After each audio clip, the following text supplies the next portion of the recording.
I believe and I feel that, the solution to all of mankind's problem is Sharia law. In a bold and historic move, South Africa has drawn the hard line on the sand. The Independent Electoral Commission of South Africa has officially deregistered the Islamic State of Africa, a political party allegedly linked to the global terror organization and ISIS. So my question to the FBI is that they know where I am. They're following me everywhere. Why are they scared to come and talk to me? But just as the sun began to settle, the leader of the party, Farhad Hoomer, has fired back.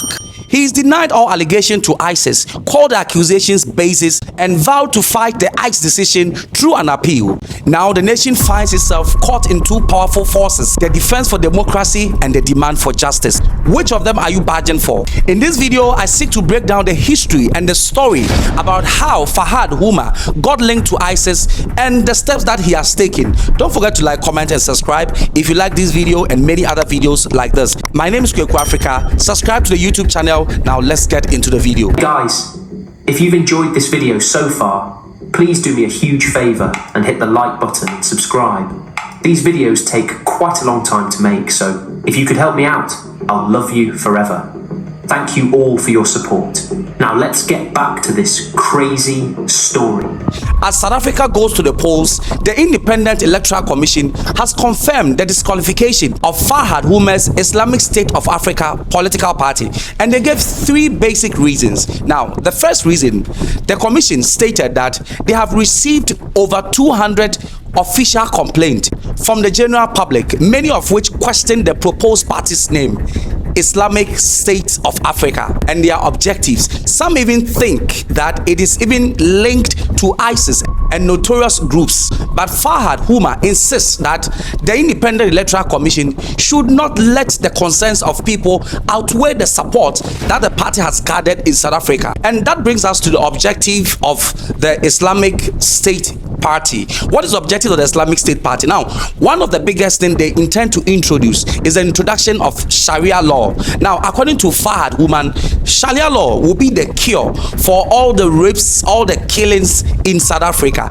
And if you know how Sharia law operates, then you should have an idea of what he's talking about. I mean, there's so much of injustice, and we have a solution to our problem. The solution to the problem is Sharia law. I mean, Sharia law ruled the world for 1300 years, and democracy is around for 100 years now. I mean, 1924, the Caliphate was destroyed. And from then till now, in 100 years, democracy, capitalism, socialism has enslaved all of mankind. So according to the people, if a minority party is going to introduce Sharia law, that means they are going to change the constitution of South Africa, allegedly.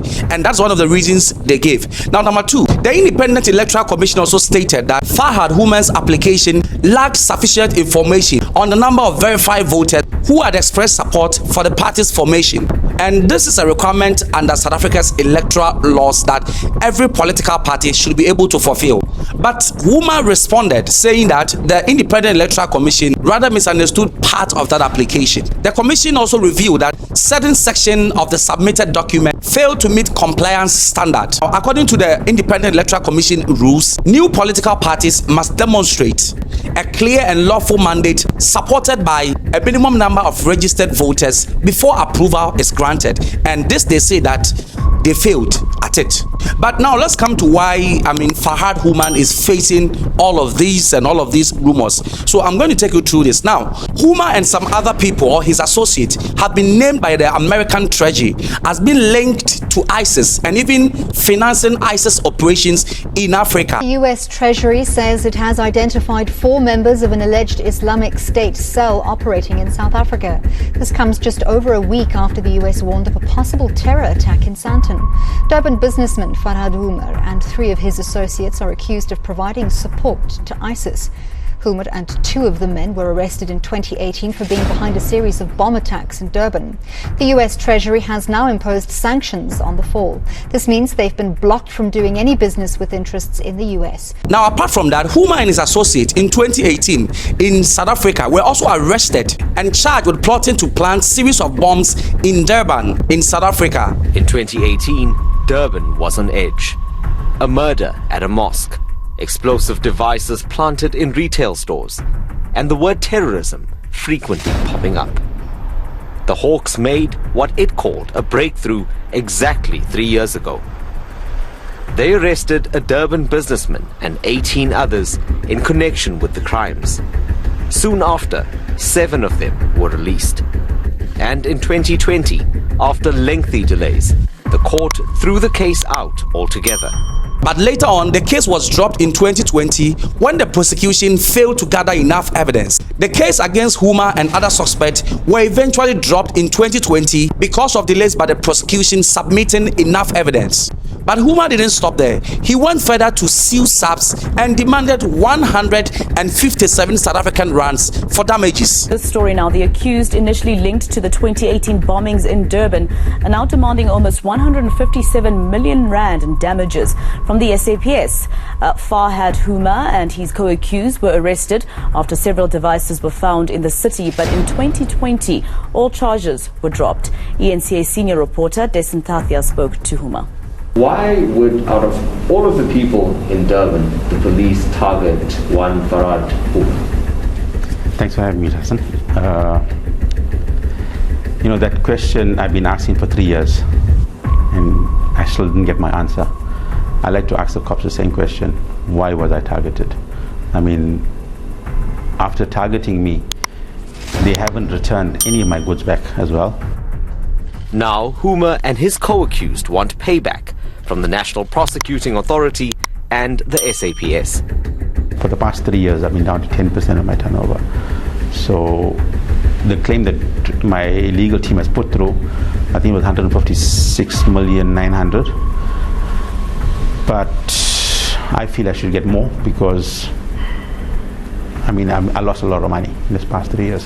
I lost my family, I lost my friends, I lost my dignity and honor. I've been in business for the past 22 years, and just overnight everything just goes. You just destroy a man's life.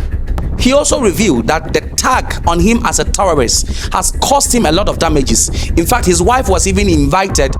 They've really affected my family in Morocco and Tunisia. My one wife's from Morocco and one wife's from Tunisia. And they went to my wife a month ago in Morocco and forced her to come to the station and interrogated her for 1.5 hours. And my wife's family in Tunisia, about 5 weeks ago, they went to their house and interrogated them for about 2 hours.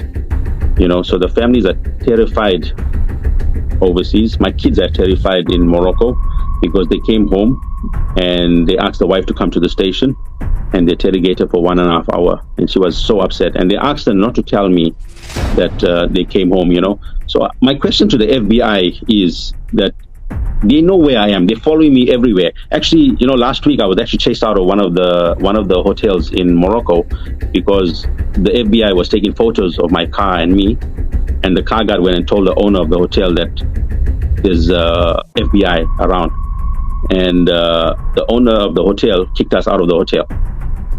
This happened last week, So they're following me. They know where I am. I don't understand what is the problem. Why are they scared to come and talk to me? Or ask, I left my phone number with the car guard. I told him, please give them my number, tell them to contact me. They got my number, contact me, ask me to come and see them. I'm prepared to sit and talk to them if they got any stories or they want to know anything. What are they following me around for? Now, what are the plans of Farhad Hoomer with the political party Islamic State of Africa in South Africa? Now, he plans to introduce Sharia law, which will cater for all the killings and most of the things happening in South Africa. He also has plans of introducing free electricity, free housing, and a lot other things. We want to make water, electricity free. We want to make education free. We want to make our hospital into 15 hospitals and make hospital cover free for everyone. And those who cannot afford housing, our aim is to give everyone a house.